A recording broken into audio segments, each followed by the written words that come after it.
Sun டிவியில் ஒளிபரப்பாகிக் கொண்டிருக்கும் சிங்கப்பெண்ணே சீரியலில் யாரும் எதிர்பார்க்காத திருப்பம் நடைபெற இருக்கிறது. மகேஷ் ஆனந்தியை காதலிப்பது தெரிந்ததால் இருந்தே அன்பு இருதலை கொள்ளியாக தவித்துக் கொண்டிருக்கிறான்.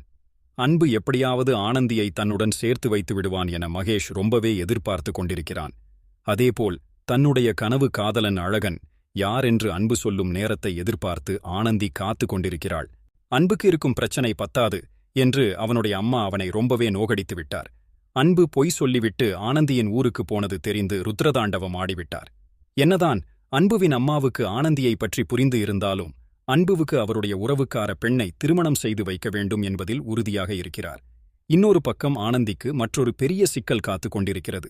ஆனந்தியின் குடும்பத்தின் மீது திருட்டுப் பழியை சுமத்த சுயம்புலிங்கம் பயங்கரமான திட்டமெல்லாம் போட்டு தோற்றுவிட்டான். அடுத்து ஆனந்தியின் அப்பா கொடுக்க வேண்டிய 10 லட்சத்திற்காக அவர்களுடைய இடத்தை வாங்குமாறு கடன் கொடுத்தவரை தூண்டிவிட்டிருக்கிறான்.